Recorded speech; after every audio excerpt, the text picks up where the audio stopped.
Hi mga misis, it's me again, Bonnie, and for today's video, i-share ko po sa inyo yung eksena ko sa Mali, Maldives. Kasi before ako pumunta, nagtatanong din ako sa sarili ko kung free visa ba sa Maldives or meron bang kailangang i-apply online or bayaran. Kaya i-share ko po sa inyo lahat. Updated po ito as of October 2024. Stay tuned mga misis!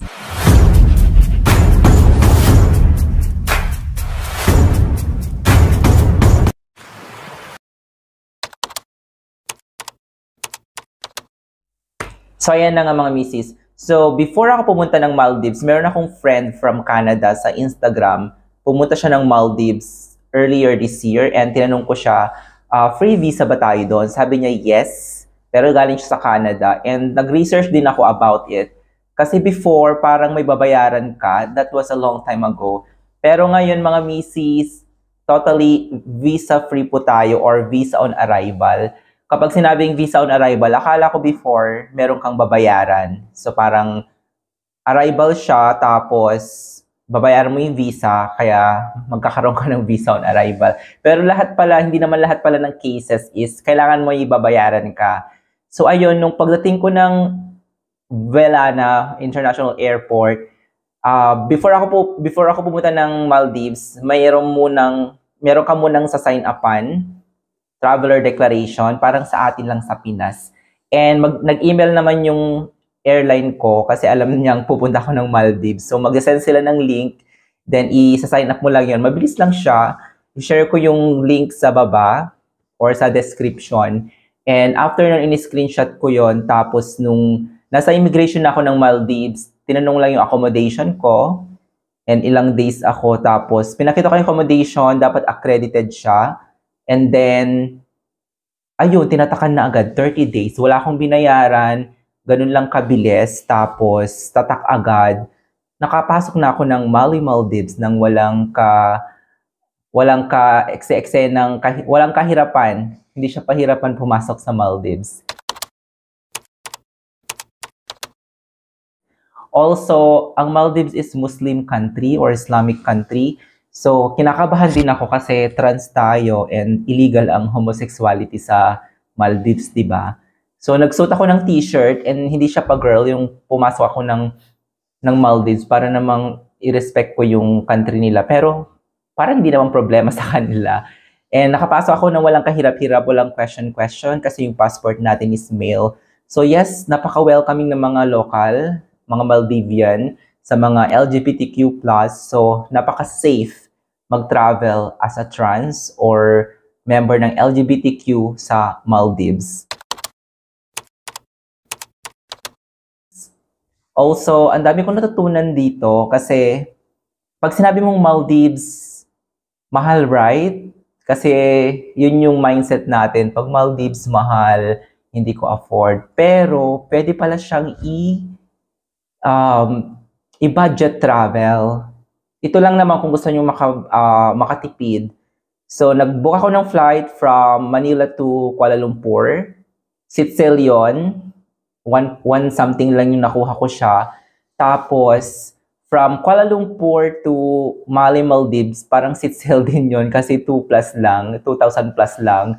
So, dalawa na yung flight ko and wala pang 4,000. Nakarating na tayo ng Maldives. Yung pabalik ko yung medyo mahal, pero at least bawing-bawi tayo kasi puro seat sale yung papunta. And then, ayun, sa Maldives, may mga public ferry. May oras lang siya. Talagang re-research ko. Nung dumating ako is 10 p.m. na, so wala akong choice kundi magstay sa Mali. And then, mag-ride ako ng ferry, public ferry boat, kinabukasan ng 10 a.m. papuntang Mafushi Island. So kung nag-solo travel kayo, yes, kayang-kaya siyang i-travel and hindi lang siya pang jowa sa Maldives kasi may mga lugar, may mga islang local islands and doon kayo pumunta kapag solo travel kayo kasi ang daming travelers na hindi naman nag-honeymoon sa Maldives. Yung honeymoon kasi yung eksena is usually sa mga resort and yun talaga yung mahal and pag sumakay ka ng speedboat. So kung alam mo yung oras ng ferry boat, ng public transportation for locals as well, then makakatipid ka talaga. Yung binayad ko is 53 Maldivian papuntang Mafushi Island. Pag i-convert mo yon parang 100 plus lang ata. Correct me if I'm wrong, ilalagay ko na lang yung conversion sa baba. Tapos, ayun, yung mga accommodation ang medyo pricey kasi mag-isa ko. Then walang mga hostel sa Maldives. Talagang puro private room. And nag-book ako ng private room ng 2 nights. If I'm not mistaken, 2 nights. Yeah, 2 nights sa Mafushi. Umabot din siya ng 5,000 plus. It makes sense naman kasi private room, may free breakfast. And then, kung may kasama ka, kasi 2 beds yon, mas tipid kung may kasama kang kahate. So, yun lang yung pinakamahal dito. Mga food, mura din. As long as kumain kayo sa mga pang-local, kasi nag-range lang siya ng 300 pesos per meal, 200, 300 to 500 per meal. Pero ang lalaki ng serving. And then, pwede rin kayo bumili sa mga groceries. And talagang napakamura. Napakamura sa Maldives kapag hindi kayo magpapakaturista. Kung gusto nyo lang naman mag-budget travel. Pero kung magyamanin naman kayo, kung kayang-kaya nyo magbayad ng bonggang-bongga sa mga resort, sumakay ng speedboat. Ang speedboat, as far as I know, para siyang 25 USD. And then, or more. Tapos, walang oras. So, anytime pwede kang sumakay. Pwede mo i-contact yung accommodation mo. Tapos, yung mga tour sa Maldives, ang pinakamura is $30 USD. Yun yung snorkeling. Then, pataas na siya. Meron ding tour sa mga island and resort kung gusto nyong mag-picture-picture. And mas mahal na siya. Parang, if I remember, para siyang nagre-range ng 70 USD papuntang 100 USD. Pero worth it naman, yung $30 USD na tour ko, talagang ang ganda ng Maldives. Nag-snorkeling kami, ang daming isda. Nakakita rin ako ng baby shark. Ang laki ng baby shark. Nasyokot ang person. Baka kasi kumagat, diba?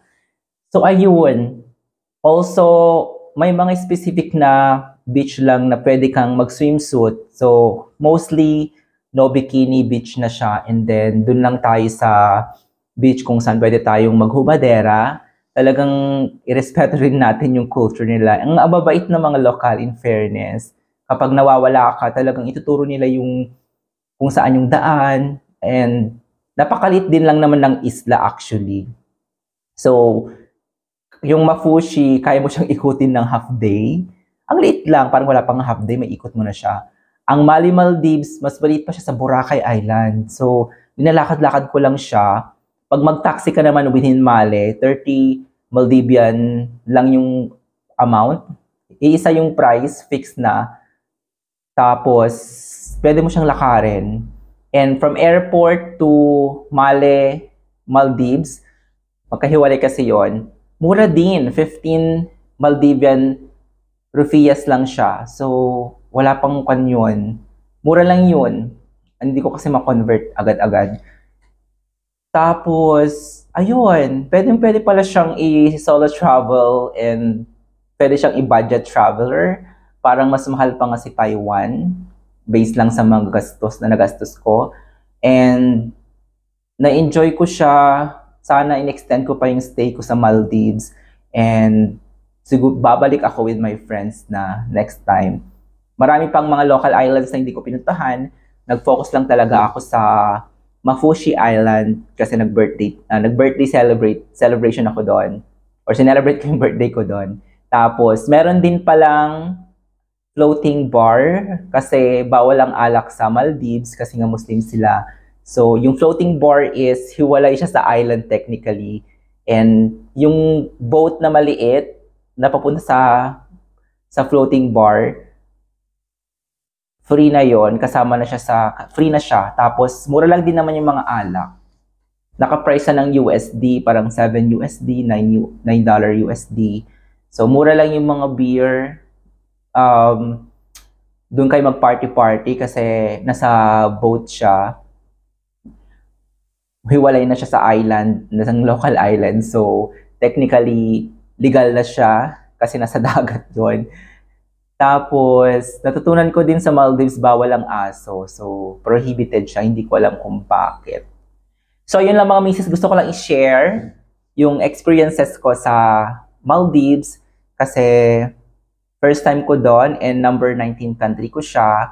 So, hindi ako na-broke sa Maldives. Akala ko mababroke ako. Pero hindi. Napakamura lang niya, ang bait ng mga tao and pwede ko siyang balikan ulit. In the future, yung mga beaches nila, ang gaganda rin. Lumalaban sa Pinas. So, hindi ko masasabing mas maganda sa atin. Parehas silang maganda. Ang ganda. Hindi ko pa naikot lahat pero yung mga pinuntahan ko, ang gaganda rin. In terms of beaches. Pero sa Pinas kasi mas marami tayong mga landscape. So yung mga misis, gusto ko lang i-share real quick lang na vlog to. Kasi nung andun ako, hindi na ako masyadong nakapag-video-video. Meron akong gagawing vlog about Maldives pero baka late ko na siya ma-upload. And ang hirap kasi mag-edit-edit. Ang dami ko pang hindi na-upload. So thank you so much for watching. Until my next vlog. Bye for now.